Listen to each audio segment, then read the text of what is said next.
And welcome back, everybody, to another episode of Benched with Bubba, episode 726, as we continue our team-by-team previews to get you ready for the 2025 fantasy baseball season. We head to Houston, the Houston Astros, a team that's perennially in the mix in the AL West and in the American League more often than not. A team that's had a little turnover this year, though, so that'll make for some fun discussions because in years past, it's pretty much straightforward domination, domination, domination. We got some moving pieces here. In order to help me break all this down as a friend of the show, a Houston Astros fan who's helped me preview this team every year we've done the previews.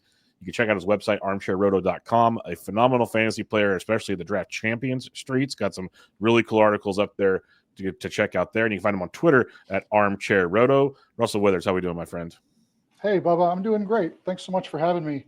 You mentioned that I do this every season for you. This is the third time I've done the Astros preview for you. And it kind of gets fun because I can go back and look at what I said last year and the year before, and it sort of colors what I want to say today. So there's sort of like a running score sheet we can keep.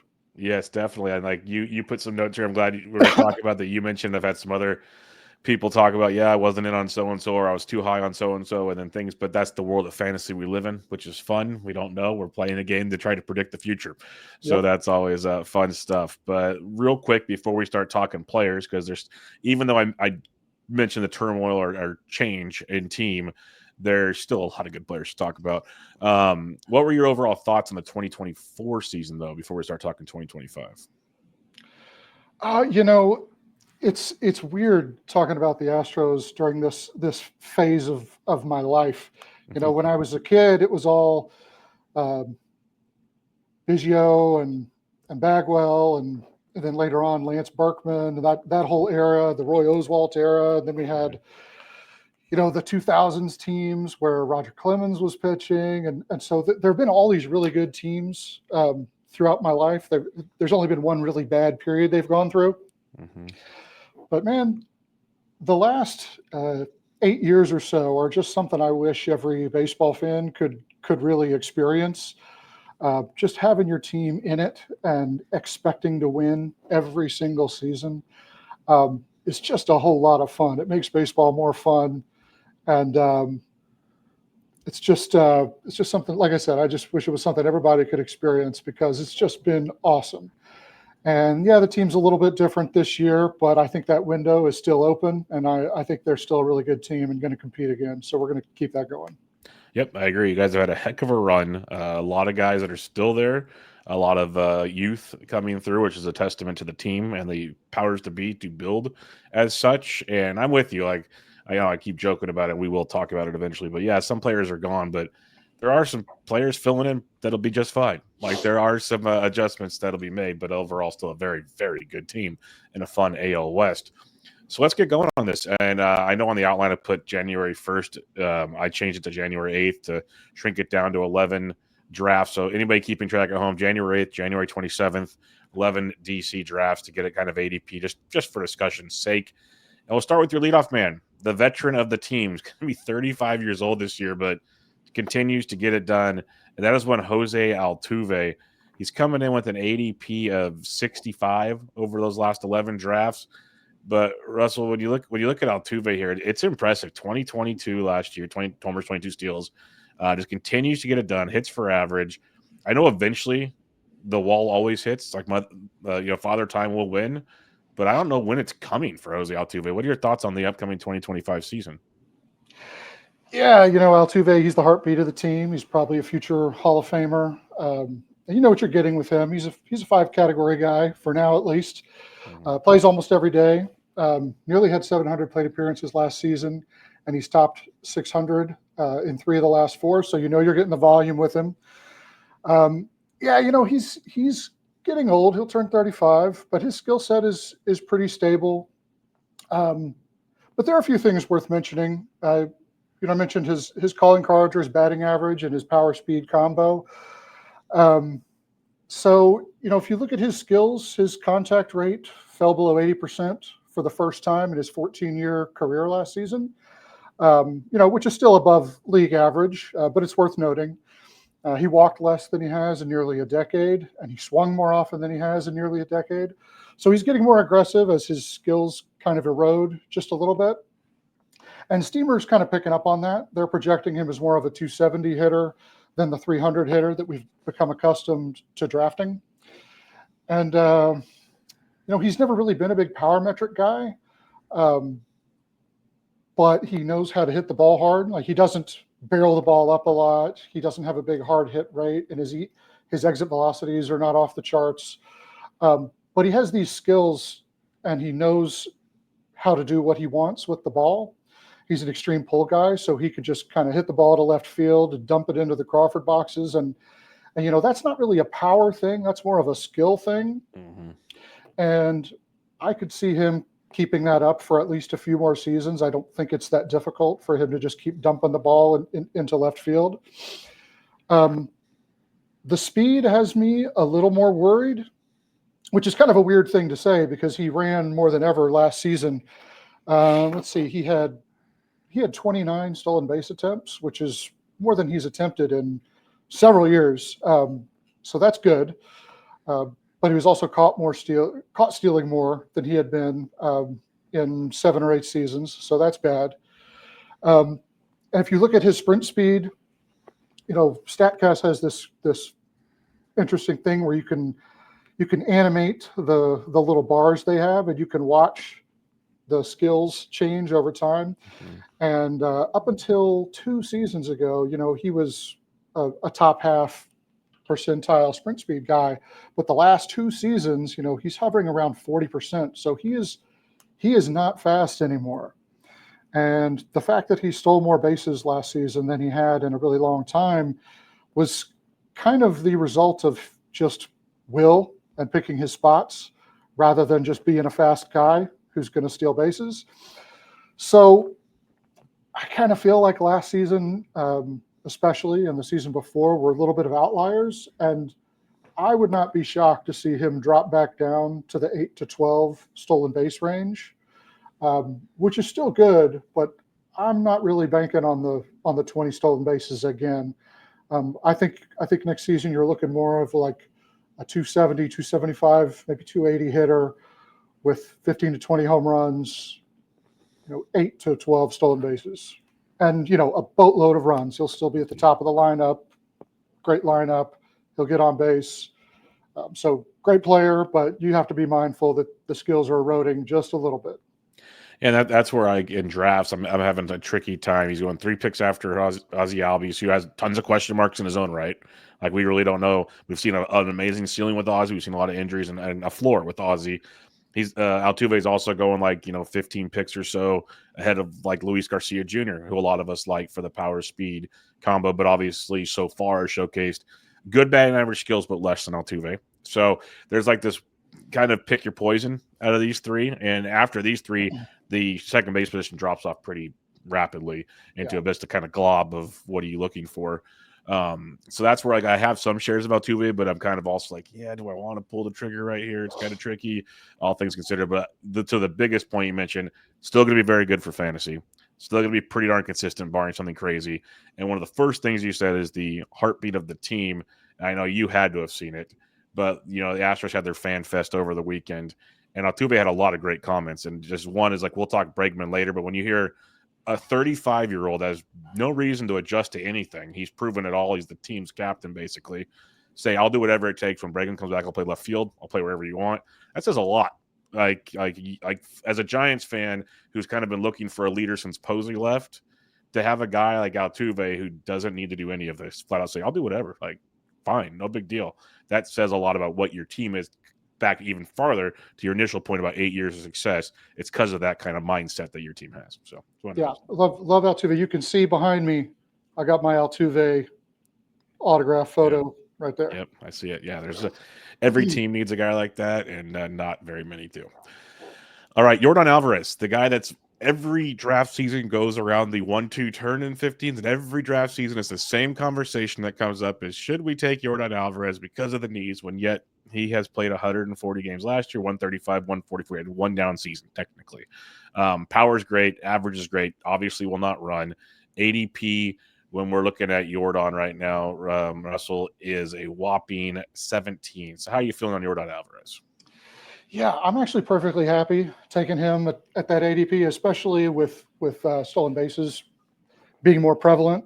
Um, you can get your steals later. You don't have to get one of those power speed guys up top. So I'm perfectly happy taking Jordan at 18. And you know what you're getting with him. He's one of the best pure hitters in baseball. He's top five. He's a top five hitter in baseball per WRC plus, behind Judge, Otani, and Soto. Hits the ball hard, consistently, barrels it. He's got great plate discipline. He walks. He doesn't strike out a ton. He's in his prime years. He's 27. We probably haven't seen his best season. He finally topped 600 plate appearances last year, full season, 635. Almost a full season.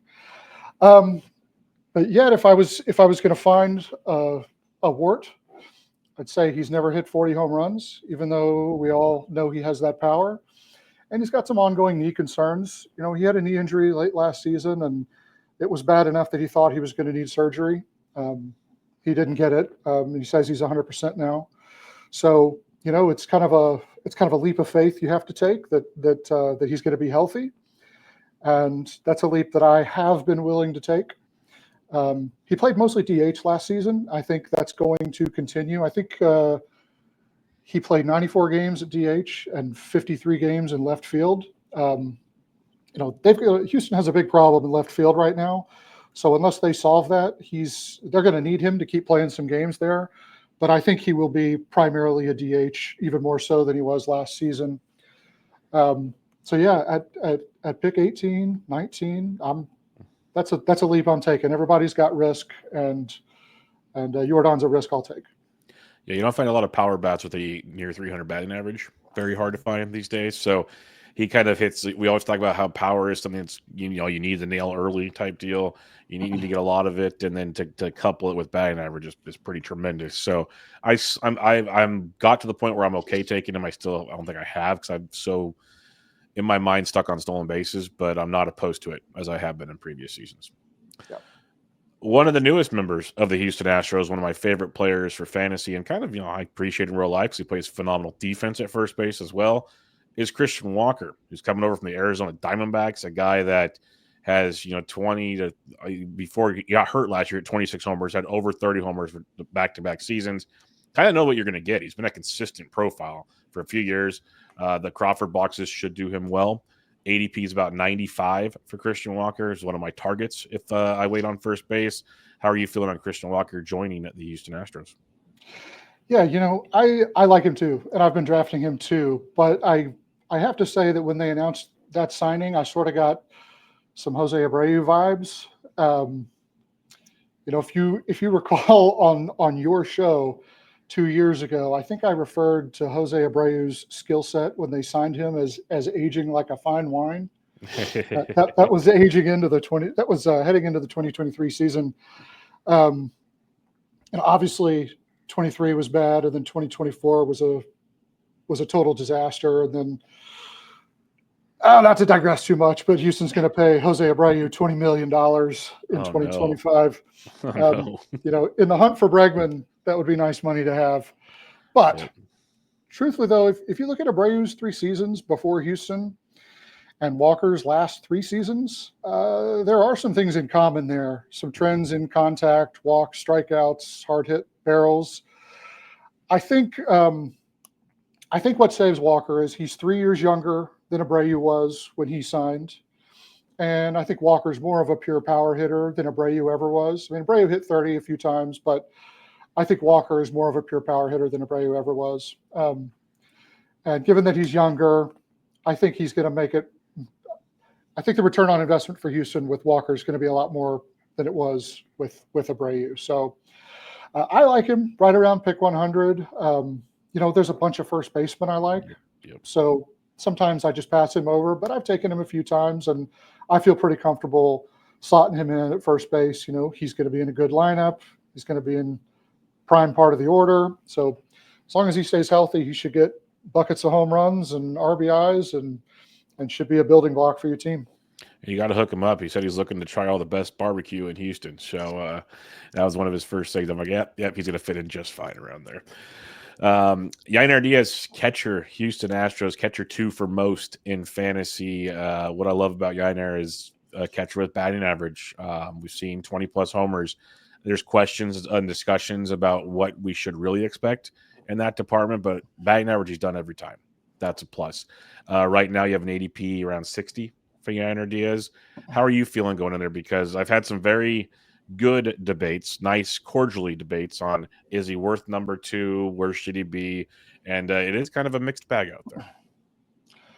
I think he's worth it. Me too. There's a ton to like here, just in terms of Yainer Diaz as a hitter.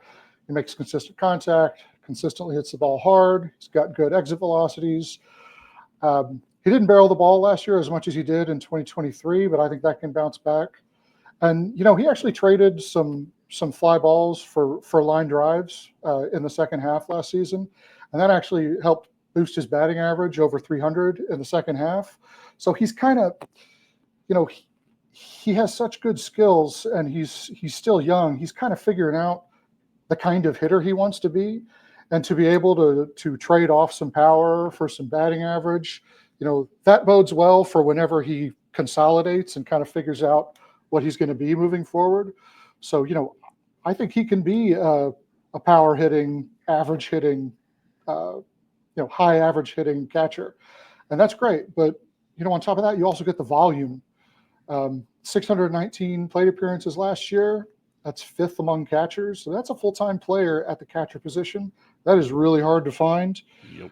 He DH'd a bunch because they want him in the lineup, and they actually had him playing first base last season. He gained first base eligibility with a couple of weeks to go in the season, which was, kind of cool to wake up on a late September morning and realize that you could plug Diaz in at first base and corner.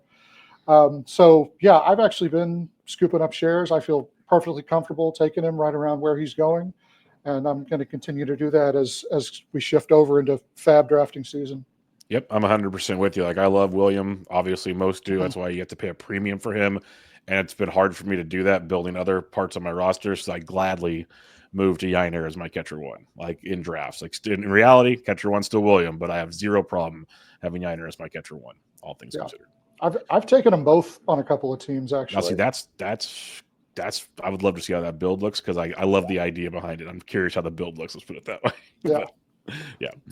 All right. Another new member of the Houston Astros, Isaac Paredes, a guy that we saw a ton of pull power in Tampa, goes to a place where pull power goes to die in Wrigley. Now he comes to a place, if you haven't heard before, because everyone has mentioned it, the Crawford boxes might be great for Isaac Paredes, who has an ADP of 205, and he looks to be, well, for now, the everyday third baseman. We will discuss that potential change, or actually, he won't be moving, it sounds like. So what's your thoughts on Isaac Paredes joining the Houston Astros? The Crawford boxes. As an aside, I sat in the Crawford boxes one time, and that was Game 3 of the 2005 World Series. And that game went 13 innings. The Astros got swept by the White Sox that year, but that was a fun game to be at in any case. Isaac Paredes. So yeah, he's not Kyle Tucker. It burns a little bit that it costs Kyle Tucker to get him. But he is a piece in this lineup, a valuable piece. He's good defensively. He's a quality hitter, and he's got that profile a lot like Jose Altuve's, where he doesn't have these crazy power metrics, but he's an extreme pull guy, and he knows how to just kind of put it in the air and dump it into left field. And so he's gonna hit the home runs. He's gonna get it into the Crawford boxes. If you look at the Savant's little metric where it shows what he would have done in different parks, his 19 home runs last year would have been 26 at Minute Maid. That's pretty good. Nice bump. So that's why they went out and got him, and he's going to capitalize on it. So, what did you say his ADP was? It's kind of right around 200. Yeah, give or take. Yeah. Yeah. I have some shares of him way later than that, from early in draft season, but I still think he's a good pick at that place. And I'd probably even jump him up in the 180 range if I needed a third baseman. It gets pretty thin right around that time. Yeah, he was the one of the many examples when why drafting early pays off, because when he was still a Cub, people were just terrified to draft him. You could have got him as like your third base 2 or 3, depending on when you drafted. Like you mentioned, now still a pretty solid piece especially for the power assets. I could see a bump taking place, and yeah, not the worst thing indeed. Shortstop Jeremy Pena, a guy that 2 years ago, rookie year, did really, really well. Hits 10, or a couple years ago, 22-11, then drops off to 10-13, but bounces back nicely to 15-20 last year. ADP has obviously fluctuated over this time, which has made it tough to get Pena. But right about now, he's settling in around 160 this year, which I think is kind of a sweet spot. It's like a middle infielder, or if for some reason you really punch shortstop, he's there. And I think it's kind of also, we kind of know who he is now. He's probably like a 15-15 guy with a ceiling, but like a good floor. That's my thoughts. What are your thoughts on Jeremy Pena heading into 2025 after we've had a 3-year sample of this young player? Yeah, I like him right around where he's going too. He's in the lineup every day for his glove, and that volume makes him valuable as a compiler. He's kind of a league average bat, and there's value to having one of those in the lineup every day. His underlying skills look pretty consistent. But there were some interesting things that happened last season between the first half and the second half. He doubled his barrel rate from 3.4% to 7.4%. And you can see that 5 home runs in the first half, 10 home runs in the second half. So while the 15-20 repeat looks like the most likely scenario, you can kind of squint and see a 2020 season in there. He's the right age, and growth can happen. And so I kind of see him as a 15-20 with a 2020 on the table. Yeah, no, and then that's where I have a lot of shares of Pena between NFBC, between Underdog, just all these formats. I love where his ADP is and what he could bring. He fits in an interesting pocket where it's Swanson, Pena, Mason, Wynn. And honestly, it's one of those, if I somehow punch shortstop, I try to double tap that little world, and you can live with it. But I like that whole area, and I have a good amount of Jeremy Pena thus far. All right, we're going to head to the outfield now. We're going to talk about a few guys, and then we're going to group left field together here, which I'm glad you put on here, because when I was putting it together, I was looking at it going, that's going to be interesting. But we'll start here with Chas McCormick. Last year we talked about Chas. I was all in on Chas. I'm like, 2020 dude, great price. I know you were interested in Chas as well. As of now, he's starting in the outfield for the Houston Astros, and he has an ADP of around 440 to 450 right now as a starting outfielder. How are you feeling on Chas McCormick? Oh, man, what a difference a year makes. Yes. Like you said, at this time last year, he's coming off a near 2020 season with a 270 batting average. Now, he was an average hitter versus right-handed pitching, and he was absolutely mashing lefties. I mean, he had a 178 WRC plus against lefties in 2023. That was only in 115 games. So, when we had this conversation last year, we were in this position where you could regress that a lot and then extrapolate it out over the whole season. And, you're talking 2020 plus season, just, enough to make your mouth water. So everyone's real excited. He was getting drafted pretty heavily. Obviously, last season didn't go very well. No. And so you can look at his numbers and you could see, career worsts and walk rate, OPS, WRC plus, hard hit, barrel. I mean, go down the list, average exit velocity, all career worsts. So I tried to figure out, what happened. So then you walk through how the season went for him. And, he started out slow, he didn't hit, and then he started sitting sporadically within the first week of the season. And then they announced he had a hamstring injury on April 12th, and then he kept sitting, playing sporadically. Then they finally put him on the IL on May 1st with that hamstring injury. He stayed on the IL for 20 days later. Then they activated him, and then he started sitting again immediately. He sat most of the games through the end of May. Then he sat a bunch of games in June and July with no explanation. And then he started getting platooned. He was sitting against right-handed pitching. And then they sent him down to AAA for 3 days. Yeah. And then he came back up a few days later. And then he went back on the IL on September 10th. He was removed from a game with a sore wrist. Turns out he had a fracture. So he went back on the IL. And then it was kind of all she wrote for the rest of the season. So, I kind of feel like he just never really got a chance to be fully healthy and to play every day and to prove that he could be the everyday player that we were hoping for. If the situation in Houston were different, if it were like it had been in the past, there'd be a log jam, and he probably would have just lost his chance. But they really need him now. I mean, the outfield is weak. It's the weakest part of the team. So it looks like he's going to get a chance to try again. Um, I think he's a much better player than what last season showed. He had been a consistently above average hitter across 3 seasons before last year. So last year doesn't look like a skills decline to me. It looks like an injury plagued lost season. And at pick 469, 470, wherever he's going, um, that looks like an absolute smash of a gamble to me. At that draft cost, all he really has to do is be a competent part-time player. Mm-hmm. And with that, you get the ceiling of an everyday player who can do what we expected last season. So I think that pick is a no-brainer, and I've been taking it. I love it. No, I'm glad you broke it down the way you did, because it's one of those, like when we looked at that near 2020 season, and like most of it seemed pretty legit. Like he did this, and this. Like, okay. And then it just fell off the map last year, the playing time, the injuries, and everything. So I'm with you at that drop of ADP. That's what's funny about this game we play. Biases, recency biases. It goes in a weird way. So yeah, Chaz has been every time I'm in that area of the draft, I see that name pop up, and I'm like, wait a minute, we have a guy that's going to start every day, getting at bats at 4. So yeah, we're in. Like that's a play for sure. Speaking of guys that might play every day, going like 20 picks after Chaz, is another outfielder who was talk of the fab world at one point last year. She's the next best thing. And then I just kind of petered out. 13 homers, 11 steals at 219. How are we feeling on Jake Myers this year? Yeah, I mean, he's at this point in a DC, he's not a terrible pick, but like Jeremy Pena, he's in the lineup for his defense. He's going to hit ninth. He plays a really good defensive center field, and that's why he's going to be in the lineup.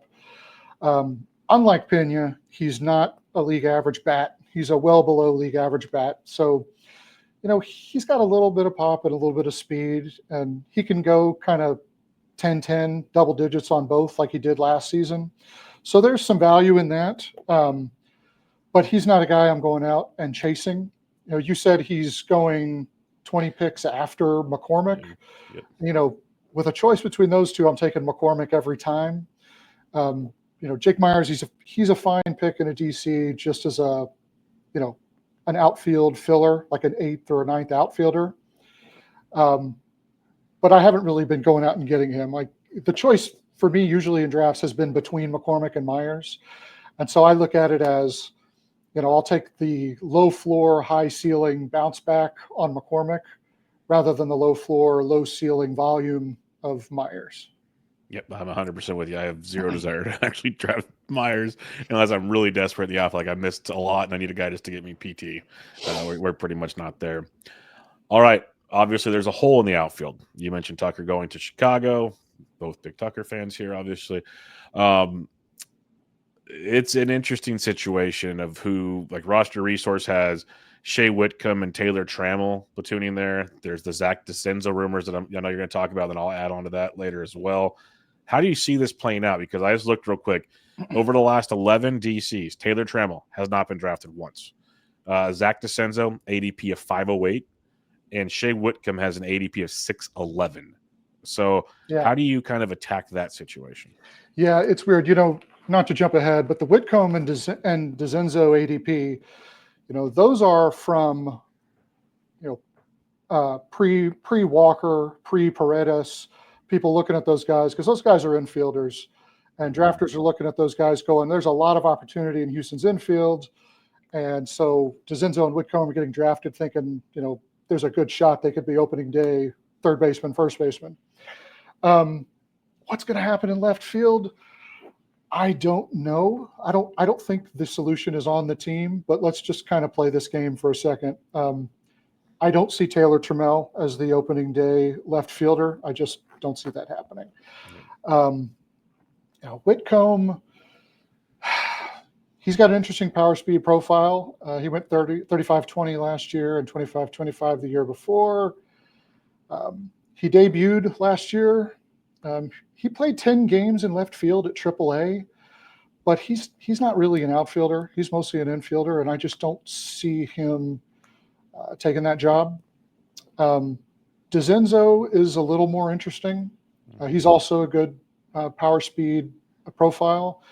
He's a little bit of a better hitter than Whitcomb. He satisfies what I call the Horowitz rule. I had this blog post on my website called the Horowitz rule, where basically if you're a minor leaguer and Steamer or the projection systems project you to have a WRC plus of 100 or better, average or better in the major leagues, then there's a pretty good chance that you can be a productive fantasy player at least. So DeZenzo projects as 100. So I kind of like that. But he hasn't played hardly any outfield in the minors. I mean, we're talking just a few games. I mean, he's not an outfielder. Interestingly enough, earlier today, there was news that he's going to play left field in spring training. So, they're looking at him and trying to find a way to get him into the lineup, and they see him as a potential option there. So it's going to be up to him. If he can show that he could be a good defensive left fielder, or at least a passable defensive left fielder, then he's got a shot at winning that job and taking it. The left field in Houston is not a big space, so you don't have to have a whole lot of range. They hide Jordan there a third of the season. So it's not inconceivable that they could make it work with him. So he's not a bad DC pick later. I'd probably be looking at him later than the ADP that he's been taken at. One guy I think is a little more interesting is Jacob Melton. He's a minor league guy. He went 15 home runs and 30 steals across AA and AAA last season. He doesn't strike out a ton. He had a really nice max EV of 113, which puts him in good company. But he hits a lot of ground balls, so it doesn't translate to the home runs that it could. The projection systems all think he's a below average hitter, but they also think he's an above average defender. So, there's a shot that he could take the job and run with it and win it out of spring training. Either way, I think he's a name that you'll see at some point in the majors next season. So just kind of put him on your radar. But truthfully, I don't think any of these guys will be the opening day left fielder. I think something else has to happen. Even with all the changes, this team expects to be a contender again. And I just don't see them heading into the season with one of these guys playing left field. And that's kind of where I've been the whole time, not even just left field, like the outfield in general does not feel like a team we expect to contend, which they are. So that's where it's interesting. And maybe Chaz bounces back like you talked about. That would make sense. A couple things I want to hit on. That Horowitz rule article, armchairroto.com, was awesome. I remember reading that going, that is a brilliant way to look at the 100 WRC plus for guys, because you broke it down on who's had those numbers in years past. And most of it checked out pretty darn good. So there's a lot to that. So that was very, very interesting. Then I want to mention the DeZenzo thing real quick, because I got turned on to this probably a month or so ago. I wrote a PT Tomorrow column for HQ. I do the AL West. And in winter ball, DeZenzo is splitting between left field and first base. It's almost like a 50-50 split. So they started playing him. You could tell the team must have called and said, hey, we need him in left field. Let's see what he's got. So whatever happened in winter ball that way, we can't really find metrics on that. Maybe something looked good enough. We're okay, let's take it to spring and see where things go. Again, might just be all for a fourth outfielder type thing to keep his bat on the roster, can platoon in the corner infields, whatever. But they started that in winter ball, which stood out to me as okay, maybe we're trying to do something here. Again, I'm with you. I think something different, and that something different could involve an Alex Bregman joining the team. So let's talk about that real quick, because for all we know, he might sign before this podcast gets released. That's the beauty of it all. But as of the recording time, the Tigers are still in. They apparently are offering more money in a longer-term deal. Astros are still heavily in as well, with some opt-out clauses apparently involved. Who knows? How do you see that playing out? Because it feels like with the Ryan Presley trade that everyone's saying it's basically opening the door for Alex Bregman. Yeah, I mean, this has been pretty wild. So Jose Altuve is out there saying Houston should sign Bregman, and that creates a logjam in the infield. Mm-hmm. And Altuve is just saying, I'll play left field. Bring Bregman in. He'll play third. Paredes will scoot over to second, and you'll have Altuve playing left, which, I think that speaks to the kind of guy he is. You Yeah. know, I think he's I think he's a future Hall of Famer, and just willing to give up the position he's been playing as a staple for what 15 years. Yep. I just think that speaks to his character and what a good clubhouse guy he is, that he's willing to do that and bring Bregman back. So, you know, as a fan, I think that would be awesome. And the trade of Presley, I did not see how much of Presley's contract Houston's covering. I imagine they're covering some of it. I think they're covering like $5.5 million a year. Okay. Yeah, I think it's something like that.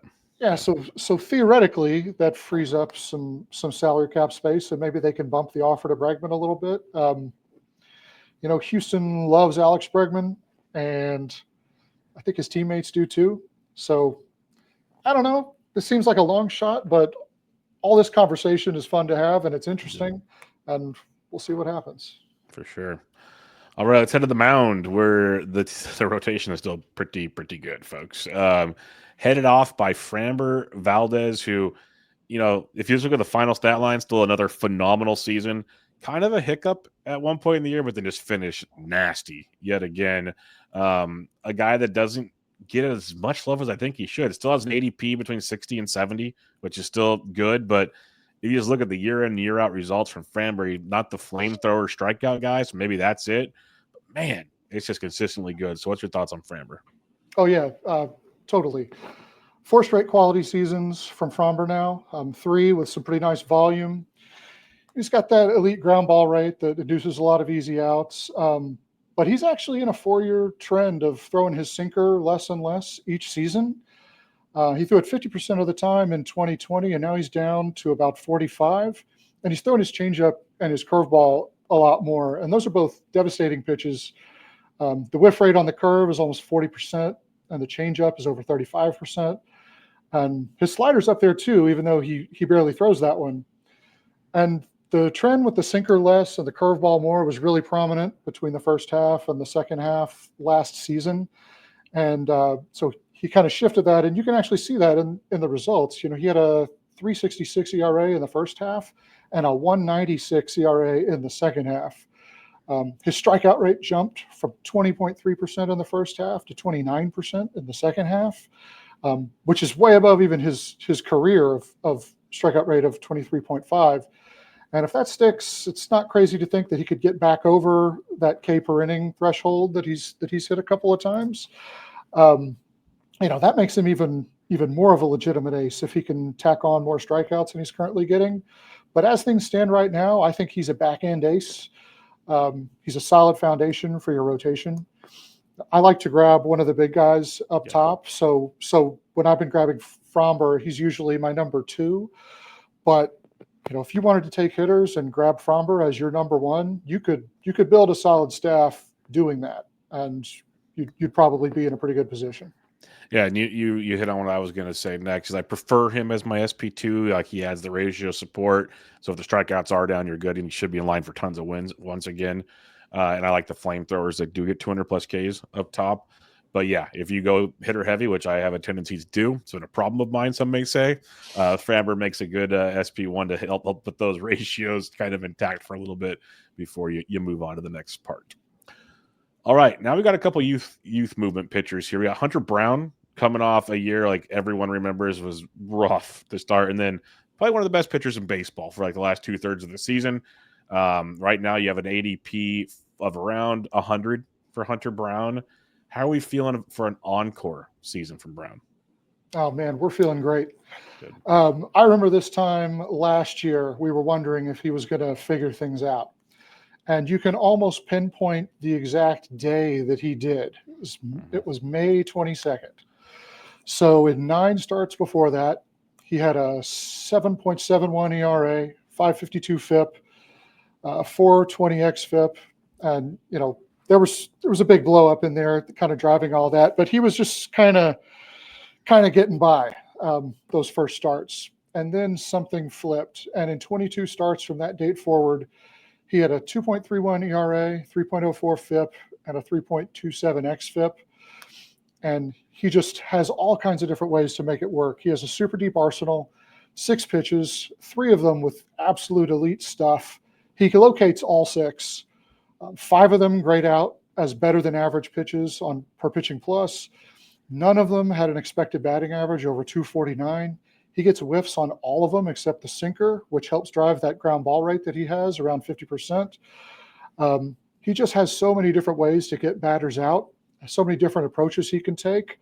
And I wouldn't be shocked to see him take another step forward next season. I think he's an absolute smash around pick 100.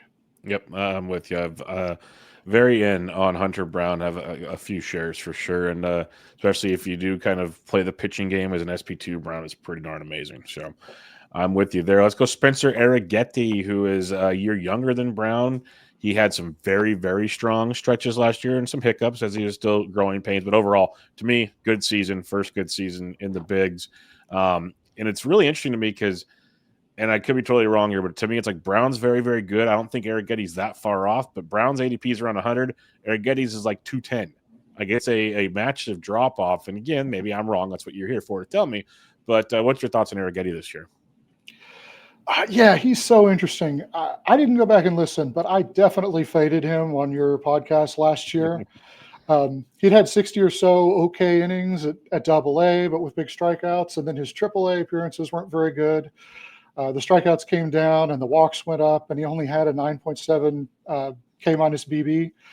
So I looked at those things and I saw that he walked a lot of guys and he wasn't throwing too hard. He was throwing 92.5 on his fastball.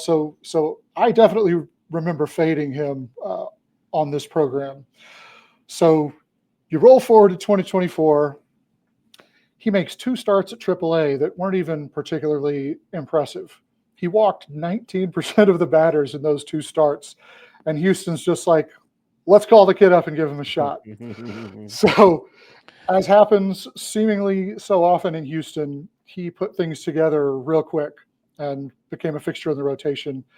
He maintained those big strikeout numbers, 27.1%. And somehow he brought the walks, pretty far down, 10.3% on the season. I mean, that's not a low walk rate, but it was a very low walk rate for him. He increased his velocity just kind of out of nowhere. He went from 92.9 on the fastball in AAA, which is what he'd been doing all the previous season, and it just jumped up to 94.1. I have no idea how Houston does this.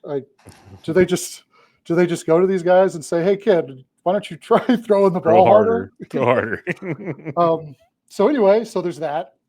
So he uses that 4-seam really well, and he sets up multiple secondaries that look just almost unhittable. I mean, his curveball had a 156 expected batting average and a 42% whiff rate. His sweeper had a 160 expected batting average and a 38.6% whiff rate. He only threw his changeup about 9% of the time, and that got almost 38% whiffs. I mean, he just has multiple weapons. It's like you said, it looks a lot like Hunter Brown. He just has a deep arsenal. And if he could just keep those walks under control, he could really build on what he did in 2024. And he kind of did that as the season went on. In August and September, he got his walk rates down below 9%. So, if that's something that sticks, there's really a lot of room for growth here. So, yeah, I'm buying Arrighetti. Yeah, I've been finding myself at that point there on the 200s, probably like your 5th, 6th starter, maybe 6th, 7th, depends on how you draft. Maybe I'm bad with taking pitching early. He is definitely an upside pick. I like that could have a nice little ceiling. All right, now it gets interesting because there's Ronel Blanco through the no last year. There's a lot of pitchers that can succeed with smoke and mirrors. It seemed to me from the outside looking in, this was a smoke and mirrors. I don't know how I can trust it going forward. Could be wrong. ADP is around 240. Where are you at on Blanco? Yeah. What a nice surprise he was last season. I think we all kept waiting for the bottom to fall out. And then, he finished the year with a 0.75 ERA in September. He just got, after a couple of hiccups, he just got better. It's hard to say. He's one of those guys that makes pitch mix so interesting. I'm trying to learn a lot more about how pitchers can change their pitch mix. He was a reliever in 2023, and he mostly threw fastball slider combo. Those two combined for about 90% of all the pitches he threw. His fastball was 94.5 miles per hour, and it didn't get very good results. So at the same time, still in 2023, he had this changeup that he only threw 81 times. That was about 9%. And a curveball that he only threw 20 times. So real small samples on both. And both had really nice results in extremely limited use. The changeup had an XBA of 251, an expected slug of 297, and a whiff rate of 37%. So, Houston, I don't know what happens. Houston looks at those 4 pitches and looks at those secondaries that he hardly ever threw, and they just say, okay, you're a starter now. Maintain your 4-seam usage, throw the slider way less, throw your changeup and curveball way more. And then all of a sudden, Blanco has a more traditional mix. His 3 secondaries are just really devastating. His 4-seam, which he was throwing with less velocity, was all of a sudden getting much better results playing off those pitches. And it's just kind of really cool how that all can work. Smoke and mirrors, I don't know. Can he do it again? The Sierra expected ERA, FIP, and XFIP, they all say that 280 ERA was a fluke. And, that's hard to maintain. An ERA like that is hard to maintain for any pitcher, really. The projections say a major correction's coming. I think it's probably somewhere in between. A lot of pitchers can beat the projections. There are just things that the projections don't capture. And I think a lot of that is factoring in his bad relief season from 2022. So I actually don't have any shares of Ronel Blanco because I put a lot of stock in the projections, maybe too much. But at pick 225-ish, where he's going, he doesn't really have to repeat that 280 ERA to return value to you. He can fall back a lot, and that can still be a worthwhile pick. So, like I said, I don't have any shares of him, so I'm not really putting my money where my mouth is. But I think that's a worthwhile pick where he's going. I truly do. Okay, that's good because I look at the the XFIPs this year is all that, and then projections like, God, where is this coming from? But yeah, if he continues the pitch mix change, maybe there is something there. It's just, you got to believe is the way I look at it. You got to believe in Ronel Blanco to take that pick. A part of the Kyle Tucker trade was Hayden Wesneski coming back to Houston. Coming back in trade for Houston. He's a Houston boy, so he's coming home, as people documented over and over. And Wesneski's interesting to me, Russell, because for a long time there was hope he'd become one of the next good starters for Chicago. It never really happened. Really pitched well out of the bullpen. He had some moments as a starter. It was kind of a hit and miss. But now he's like everything points he's the 5th starter. The Astros are saying he's the 5th starter. And he has an ADP of around 440, which if I'm getting a starting pitcher at 440, I'm pretty excited about that. How are we feeling with Hayden Wesneski? Yeah, I'll kind of skip to the conclusion here. At 435, I think he's a great pick. Okay. That's the kind of thing in a draft champions at least, or in your final pick in a fab league, where you're not investing too heavily, and everything doesn't really have to break the right way for the pick to return value for you. So now that we've jumped to the conclusion, I'll back up a little bit. Yeah, he's a good bet to be the 5th guy, and it's hard to know what you're getting. He hasn't really logged starter innings. He was mostly a reliever last season. And we threw 84 innings last year, 110 innings in 2023, 140 innings in 2022. So he's kind of moving in the wrong direction on the innings front. And he's had injury issues. He was sidelined last year with a forearm strain. You don't like to see that. So there's a lot of questions here, but the talent is intriguing. His main pitch last season was a pretty devastating sweeper. It had a 163 XBA and a 288 expected slug and a 43% whiff rate. You don't see a lot of starters whose main pitch is a sweeper. So does that continue as Houston transitions him to a starter? I don't know. I don't really know what that looks like. But I do feel like Houston probably has some thoughts about it, which is why they acquired him. And they've worked their magic on a lot of different pitchers. So I think it's pretty exciting to see what they might do with him, because he definitely has some tools to work with. And like I said, at pick 400 plus, not a lot has to go right for that pick to return value. He could be, a moderately a valuable reliever, and pick 435 will give you some reasons to to plug him into your lineup and have value. So Yep. yeah, I I'm think with I think he's a great draft pick. Yeah, I love that ADP for him. Any other starting pitchers to think about? We heard over FanFest like Luis Garcia's, and I just totally blanked. Christian Javier, Lance McCullers. We're obviously waiting a little while to see them if we, depending on how much we see them. So who else? Is there anybody else in the system to keep an eye on? Yeah, I'm so tired of waiting for Lance McCullers. I hope he comes back Unfortunately. and pitches and is healthy. But you just kind of have to wait and see if that happens. Truthfully, there's not really anybody else that I'm all that interested. Some minor league guys, some minor league names that get thrown around. Colton Gordon, he's kind of a soft tossing guy who hasn't been able to maintain his strikeout rates in the higher levels. Brian Gusto, also not really that interesting to me. Miguel Ulola is kind of interesting. He's flashed some big strikeout numbers in AA and then in a brief look at AAA. He'll start 2025 in AAA. He kind of reminds me of Arrighetti a little bit with the big strikeout rates and the high walk rates. So maybe Houston can kind of do with him what they did with Arrighetti. But for me, it's kind of a wait and see, watch and see what he does in the minors. More of a fab target if he looks like he's doing something interesting. None of those guys have been drafted in a draft champions. Neither has Forrest Whitley, who I actually think is a little more interesting than all three of those guys.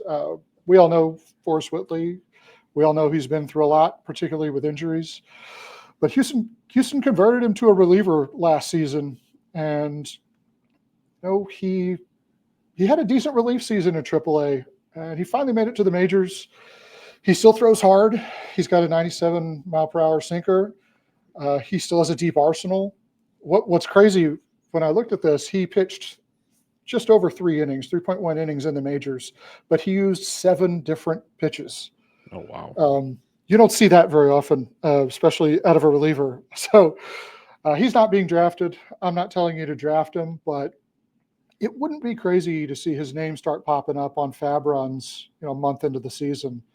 So keep an eye out for him. He still has whatever made him a top prospect, and if he's healthy and they're using him the right way, he could be a name that pops back up on people's radars. Love it. All right, instead of the bullpen, it's the Josh Hader show, as expected, and hopefully stays that way if you are an Astros fan. Hader has an ADP of 40-ish, 40 to 45 right now, usually the second or third reliever off the board, depending on your draft.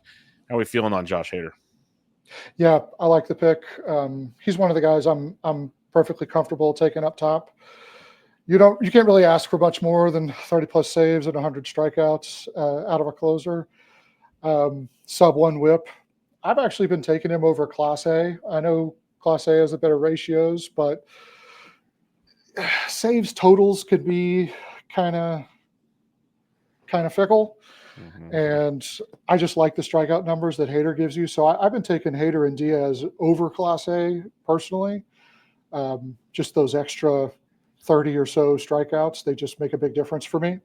So yeah, you know what you're getting with Hader, and I think he's a perfectly good first closer to take right around there. Yeah, it's interesting to hear you say over Class A, because I've been doing the Devin Williams over Class A, and people have been looking at me. My mindset's similar to you with the Hader theory, so we're kind of both on the same page there. Mentioned earlier in the show, Ryan Presley gone. He's out of town, so it feels like we had this discussion last year, the year before. It's like Brian Abreu's the dude if he's there. So it looks like we're back on the Abreu train. ADP around 485 right now. So are you interested in something like that? Yeah, I think he's a value pick. Way earlier than that.